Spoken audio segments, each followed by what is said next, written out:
was too big, too strong, but he didn't run. The smoke was thick. The sky above was dark red. Liam coughed as he crawled from the broken wreck of his escape pod. His suit was torn, helmet cracked, and his left arm burned with pain. He had crash-landed alone on an alien moon. No human was allowed to enter. His last memory was of a sudden attack from orbit. The rest of his team ... gone. Liam stood, barely, and looked around. Strange glowing trees, purple dirt, and giant rock formations surrounded him. Everything was silent except the wind. He took one shaky step forward, and then he saw her. She stood still between the trees, at least 8 feet tall, muscular, covered in pale silver armor. Her skin was dark, blue, and shimmered in the light. Her long hair floated slightly, as if gravity didn't matter to her. Her eyes, glowing violet, locked onto his. Liam froze. He knew what she was, an enemy. A species so powerful and ancient, they had once wiped out human colonies in seconds. There, people didn't touch, didn't love. They conquered. She took one step closer. The ground trembled. Liam's heart beat faster, but he didn't raise his weapon. He didn't have the strength. He could only stare at the massive figure in front of him. The alien woman stopped a few feet away. Her face was calm. Her lips moved. "You should not be here," she said. Her voice was low, deep, and smooth like thunder underwater. "I didn't mean to," Liam replied slowly. "Crash escape pod." She looked at the broken pod behind him, then back at his bleeding arm. "You are injured?" He nodded. For a long moment, she said nothing. Then, without warning, she stepped forward and grabbed him. Liam tensed, expecting pain, but she was gentle. She lifted him like he weighed nothing and laid him down on soft moss under the trees. He looked up at her. "Why? Are you helping me?" Her glowing eyes narrowed. "You are small, weak, but not afraid. That is rare." Liam gave a weak smile. "Should I be afraid?" She stared at him. "Yes." The way she said, it wasn't a threat. It was a warning. "I am Kara," she said finally. "Liam," he replied. "Human." Kara sat beside him. Her presence was huge, like a shadow. That could swallow the world.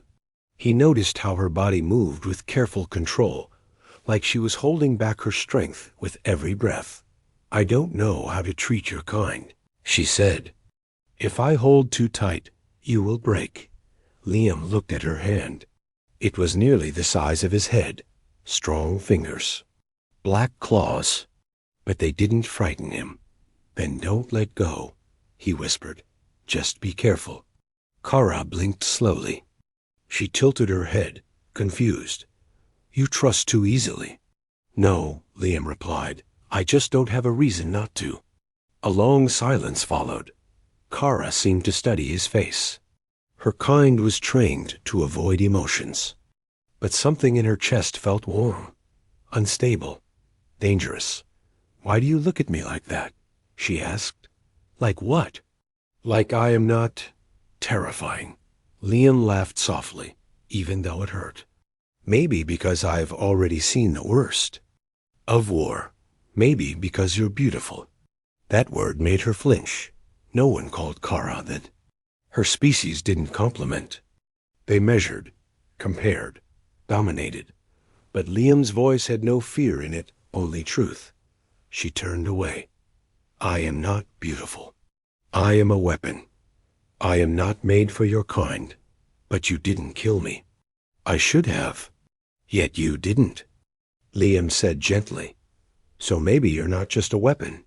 Kara looked back at him. The forest around them whispered with soft alien wind.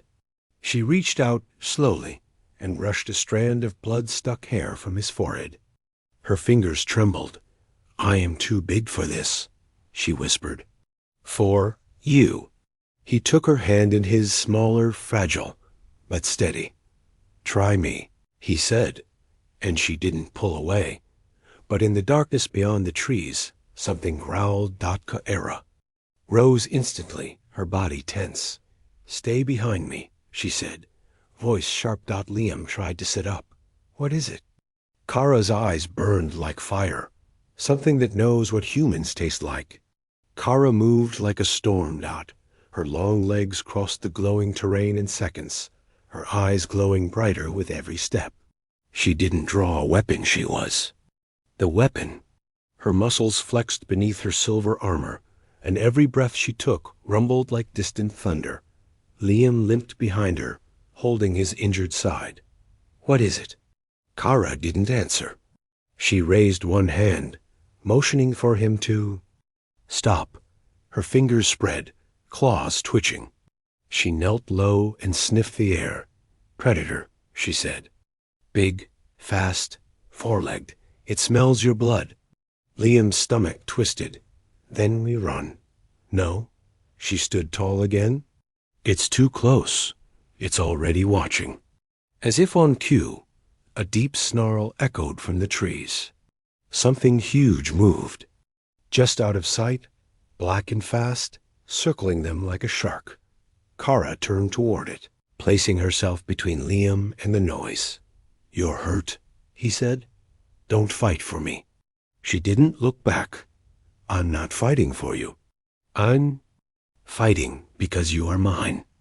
Before Liam could answer, the beast lunged from the trees, its body covered in hard spikes, 6 burning eyes, and a long barbed tail that cracked like a whip. Kara met it head on. They clashed with a deafening impact that shook the ground. The creature's claws ripped at her shoulder, drawing dark blue blood. But she didn't flinch. She grabbed the beast's throat with both hands, lifted it clear off the ground, and slammed it into the rocks with a roar. The beast squealed, writhed, slashed her arms, but Kara held on. With a final twist of her hands. There was a snap. The creature fell limp. Liam stood frozen, staring. Era dropped the corpse and turned to him, blood dripping from her armor. "I told you," she said, breathing hard. "You should fear me." But Liam stepped closer. "You were protecting me." Kara looked down at her bloodied hands. Her fingers curled slowly. "These hands," she whispered. "They are built to destroy, not to hold something soft. Not to protect, not to comfort." She sat down beside the corpse. Exhausted. Liam walked up beside her and sat without asking. His body screamed with pain, but he didn't show it. "You didn't kill me," he said. "That's what matters." Kara looked at him sideways. Her jaw clenched. "I could, without meaning to. I trust you not to." "Why?" Liam's voice was soft. "Because even now, you're not pushing me away." Silence. She stared. Her hands again. "I was trained to fear closeness. My kind. We don't hug. We don't kiss. We don't mate without permission from the elders. We breed only when assigned. Physical touch is regulated. Emotional touch is forbidden." She paused. "But I touched your face while you slept." Liam blinked. "I wasn't dreaming that." "No," she whispered. "I was checking if you were still breathing. But I didn't stop when I confirmed it." That scared me more than the beast. Liam gave a weak chuckle. "That's the softest way anyone's ever told me they like me." Kara stared at him, unreadable. Then she stood again. "Come, this place isn't safe. There's a cave up the ridge. I used it last time I was deployed here." As she moved, she hesitated, then turned back. "You're still bleeding. Let me carry you." Liam raised a brow. "I thought you might crush me." "I'll try not to," she said quietly. He nodded. She knelt, let him climb onto her back, and carried him as if he weighed nothing. Her warmth was strong through her armor. His arms looped around her neck, and for the first time she didn't feel ashamed of her strength. They reached the cave before nightfall. Strange glowing insects blinked in the air like tiny stars. Inside, The stone walls were dry and warm. A faint heat rose from the ground itself. Kara set Liam down gently and lit a small fire using a crystal device from her belt. She rapped. His arm with soft fabric pulled from a pack.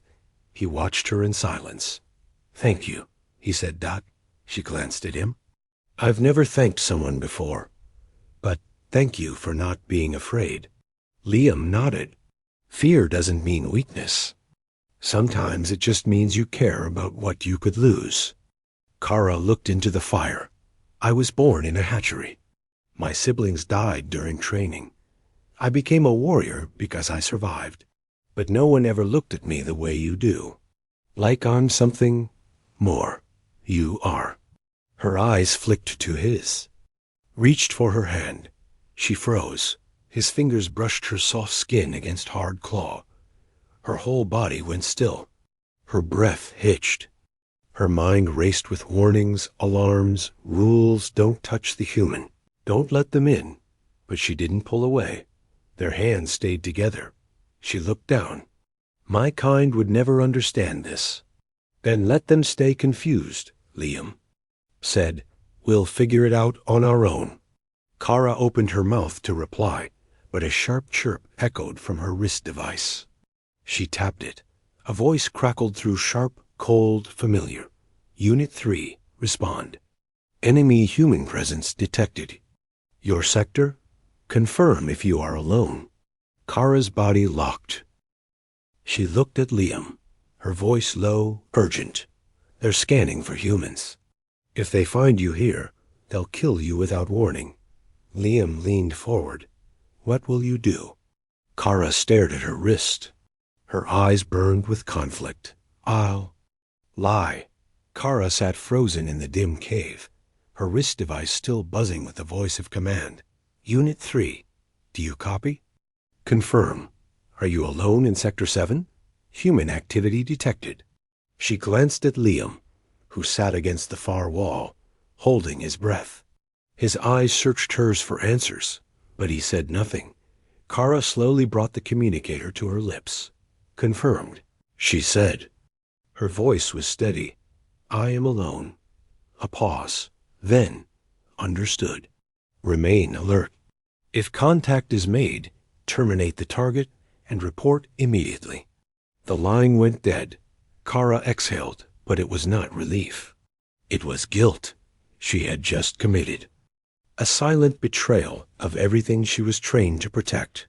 Her duty, her species. Her command. She stood up, pacing the cave in silence. Liam finally spoke. "You lied." Kara stopped. "Yes." He waited for more, but she didn't explain. "Why?" he asked quietly. She turned toward him. "Because I didn't want them to kill you." A long pause filled the cave. Liam stood slowly, holding his. Sighed. "You didn't have to. You don't even know me." Kara took a step forward. "I know enough." He shook his head. "You could have followed your orders. Let them find me. You could have stayed safe." "I would not have been safe," she said. "I would have been empty." Liam looked away. "What if they find out?" Kara's jaw clenched. "Then I become what my kind fear most, a traitor who chose a human over the law." She turned away again, this time faster. Her shoulders rose and fell with sharp breaths. Her body, built for battle, now trembled from a war she had never trained for one inside her chest. Liam walked over, slow, quiet. "I'm sorry." "For what?" "For being the reason you have to choose."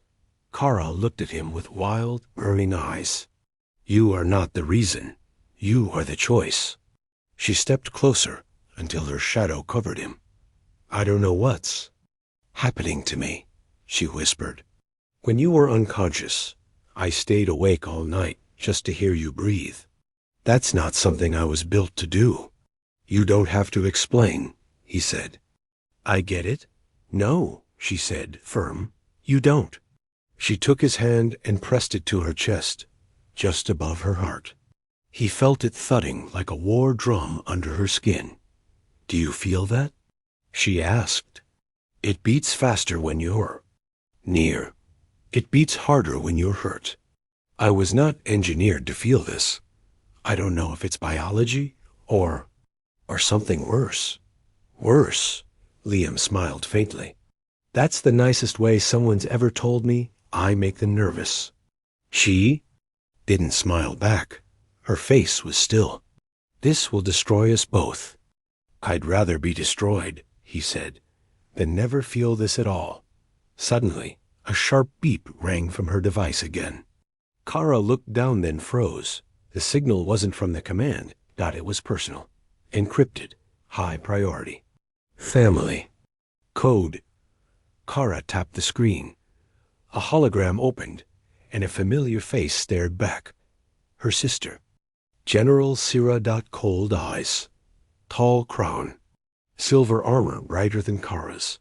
I know what you're doing, Sira said without greeting. You're hiding a human. Kara stiffened. How? I saw the bioscan when they pinged your region. The heat signature wasn't yours alone. Liam stepped back. Sira continued. You always were the broken one. Soft, curious, strange, and now you've proven it. You've bonded. Kara's voice cracked. He's not a threat. He's a human. That makes him one by definition. Liam stared at the flickering image of the woman, Kara's own blood calling for his death, like she was asking for tea. Sira leaned closer in the hologram. Turn him over, or I'll come myself. And you know I don't miss. The image blinked. Silence. Kaera single quotes S fists clenched. She's coming. Liam nodded slowly. How long do we have?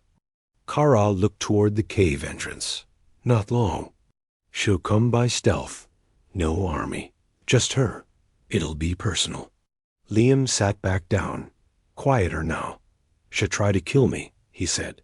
Kara nodded. But she'll kill you first, he added. Kara's jaw set. Not if I kill her first. Liam stared at her. You'd fight your own sister?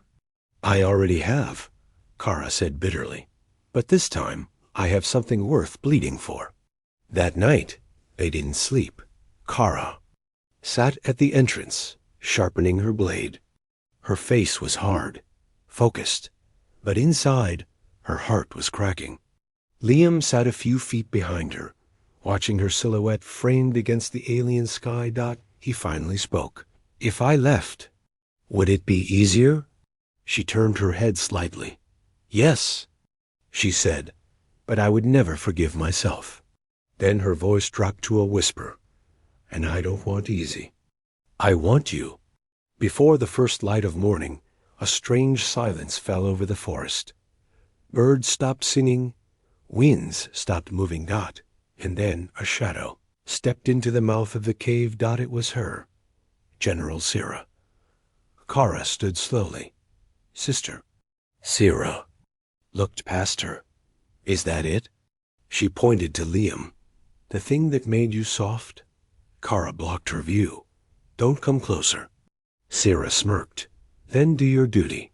Kill it. Prove you're still one of us. Kara raised her blade, but not at Liam. At her sister. I already chose, she said. Sira's smile faded. Then die with him. Zane had no idea how things had escalated this far. One moment he was joking about her towering over him like a goddess of war, and the next, he was alone with her in a hidden chamber beneath the alien ruins. The walls glowed with soft violet light, and the silence between them had stretched into something dangerous, something charged. Verena stood before him, towering and silent, her armor discarded piece by piece, not in invitation, but in trust. Her body bore the marks of 100 battles' silver lines, glowing faintly like cracks in marble, each one telling a story of pain and survival. But to Zane, they didn't make her monstrous. They made her real. And for the first time, she didn't try to hide them. He stepped forward, hesitant. Can I? She gave a single nod. Almost imperceptible. Almost scared, Zane reached out. and gently placed his palm on the scar that ran from her left shoulder down to her hip. Her skin was warm, so much warmer than a human's.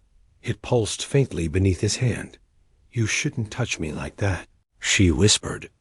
Her voice wasn't angry. It was shaking. "I'm not safe." He looked up into her burning golden eyes. "I don't want safe. I want you." And that broke something inside her. She turned away, trembling not from fear, but from the weight of feelings she'd kept buried for so long. "I was trained to kill emotions, to crush weakness, to dominate every male that dared come near me. But you speak to me like I'm something worth holding." Zane moved closer. "Because you are." She gave a hollow laugh, bitter and confused. "I could break you, but you won't." She stared at him, then knelt, still towering over him, but no longer looming. Instead, she looked vulnerable, small, despite her size. "I don't know how to do this," she said. "This closeness, this softness. I've never been touched like this. Never been seen." Zane slowly took both of her hands into his. Her fingers were massive claws, gently curled back, calloused and cracked from years of battle. But they shook like a frightened girl's. "You don't have to know," he said softly. "You just have to trust me." That word hit her harder than a plasma blast. Trust. No one in her world had ever said that to her. Suddenly, an alarm blared in the distance, deep, mechanical, urgent. She jerked up to her feet, back in full warrior mode, her body glowing faintly in defensive stance. "They found us," she said grimly.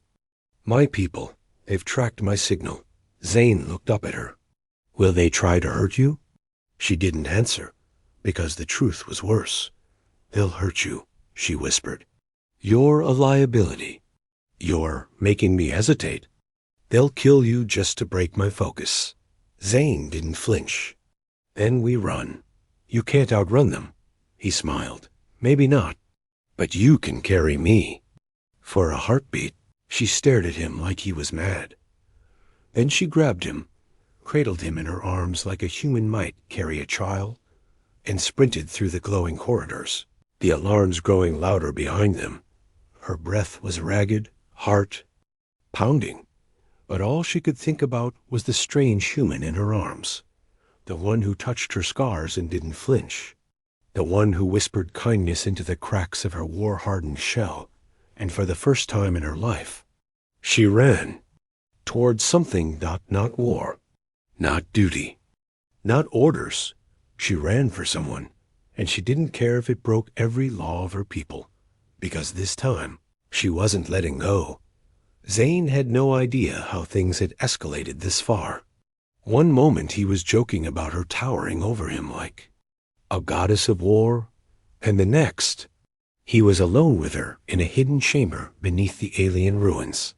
The walls glowed with soft violet light, and the silence between them had stretched into something dangerous, something charged. Verena stood before him, towering and silent, her armor discarded piece by piece.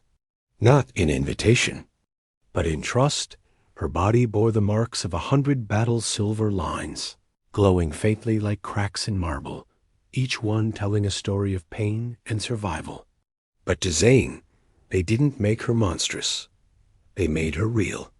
And for the first time, she didn't try to hide them. He stepped forward, hesitant. "Can I?" She gave a single nod, almost imperceptible, almost scared. Zane reached out and gently placed his palm on the scar that ran from her left shoulder down to her hip. Her skin was warm, so much warmer than a human's. It pulsed faintly beneath his hand. "You shouldn't touch me like that," she whispered. Her voice wasn't angry. It was shaking. "I'm not safe." He looked up into her burning golden eyes.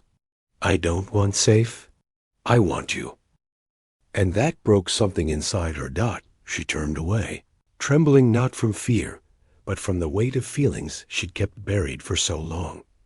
"I was trained to kill emotions, to crush weakness, to dominate every male that dared come near. But you speak to me like I'm something worth holding. Zane moved closer. Because you are.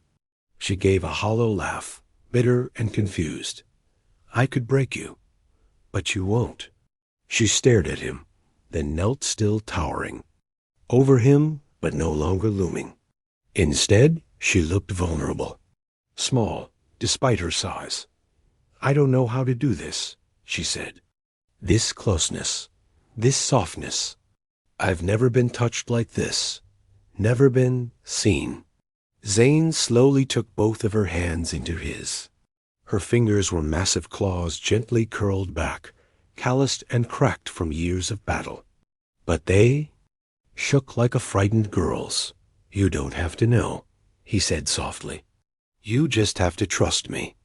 That word hit her harder than a plasma blast. Trust.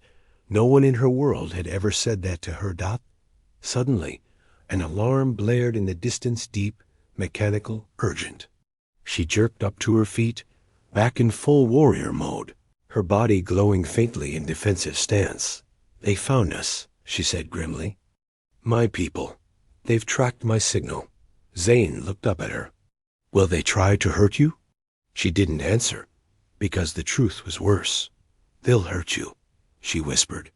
You're a liability. You're making me hesitate. They'll kill you just to break my focus. Zane didn't flinch. Then we run. You can't outrun them, he smiled. Maybe not. But you can carry me. For a heartbeat, she stared at him like he was mad. Then she grabbed him, cradled him in her arms, like a human might carry a child, and sprinted through the glowing corridors, the alarms growing louder behind them. Her breath was ragged, heart pounding, but all she could think about was the strange human in her arms, the one who touched her scars and didn't flinch, the one who whispered kindness into the cracks of her war-hardened shell.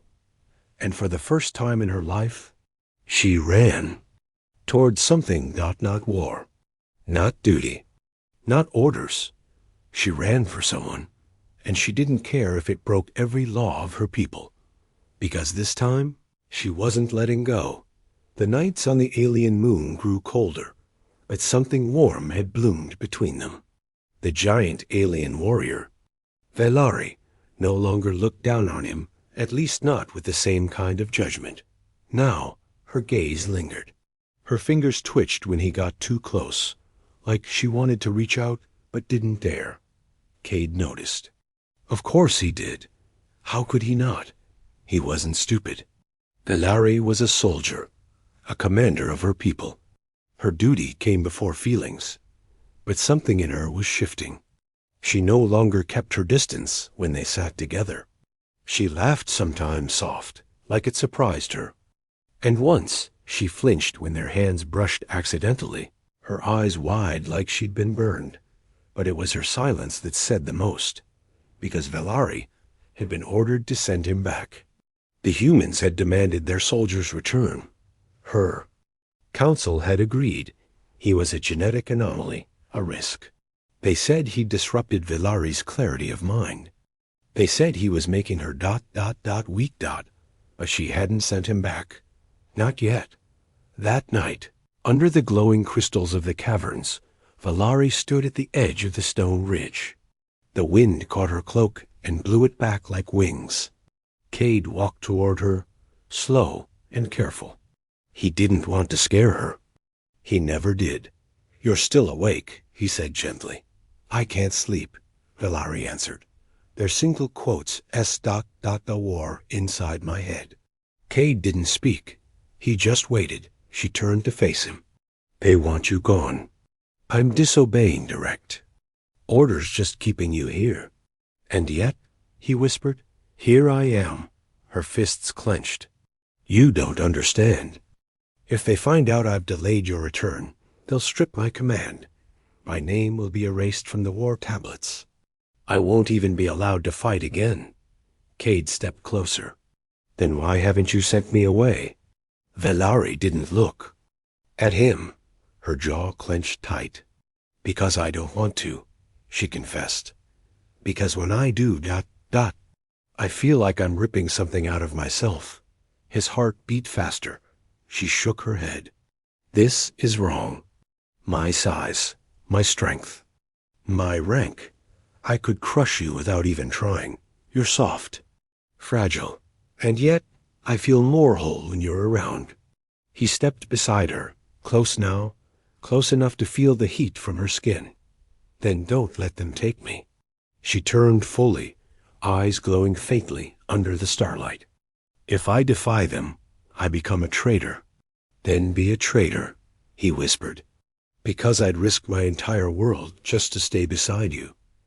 Valari stared at him for a long, painful moment, and then her massive hand reached out trembling and hovered near his. She didn't grab him, didn't pull him close. She waited, like she was asking. Slowly, carefully, Cade placed his human hand into hers. She shuddered. Her fingers wrapped around his, soft and gentle, as if afraid he might vanish. That single touch broke something in her. She dropped to her knees, this massive warrior, this proud alien commander, and pressed her forehead to his chest. I don't care what the council says anymore, she whispered. I can't send you away. I won't. Cade's arms slipped around her shoulders. Then we fight together. Suddenly, a red glow blinked behind them. The emergency alarm. Vilari's body stiffened. They've found us. The sky above crackled with engines. A small cruiser cut across the clouds. Her people had come. Vilari stood, shielding Cade with her body. They'll try to take you by force. And you? Cade asked, voice steady despite the fear. She looked down at him with a fire in her eyes. I'll fight anyone who tries. But Cade grabbed her wrist. No, let me talk to them first. You'll be killed. Maybe, he said softly. But maybe this time they'll listen. As the ship hovered above, and a squad of armored aliens dropped to the ground, weapons raised, Vilari stepped forward, but Cade moved in front of her. Small man, one fragile human.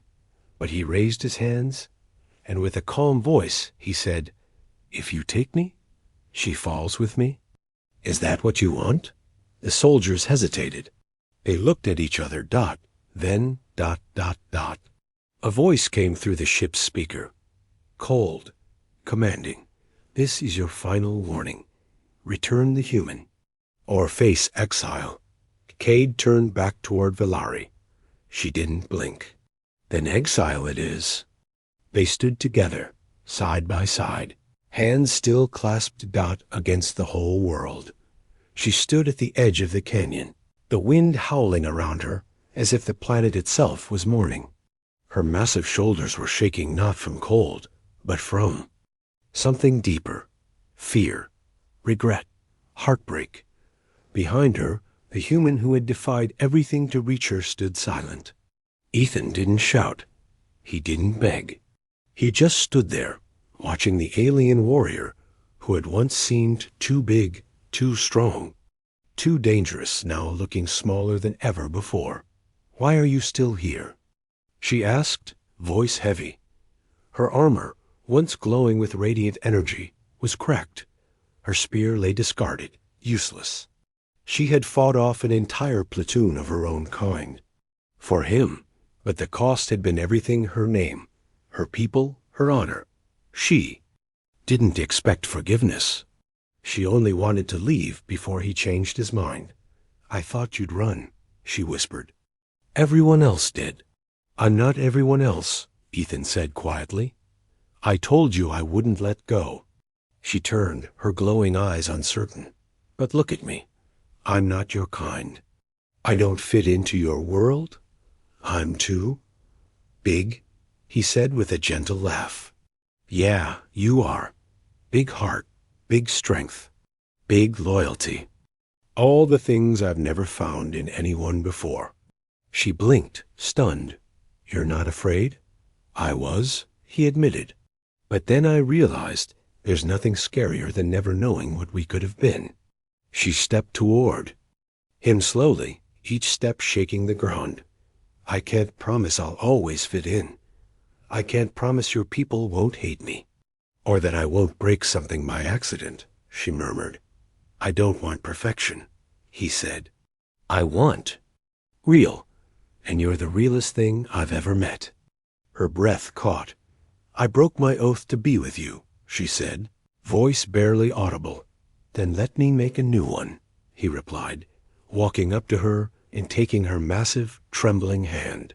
We build something better, together. The sky above. Them began to rumble her people's ships returning. A last warning. A choice. She looked toward the horizon, then back at him. I was taught humans are fragile, weak, that I could crush you with a thought. You could, Ethan said, smiling up at her. But you never did. You held me gently, even when everything in you was built for war. That's strength I've never seen before. Her eyes shimmered with emotion. They'll never stop hunting. You? Then let them come, he said. We'll give them something they never expected. What's that? A love story they'll talk about for centuries. And then he pulled her down into a kiss, his arms barely reaching around her neck, but his lips full of courage. She froze at first, overwhelmed by the softness in his touch, the certainty in his voice. Then she melted into him, folding her.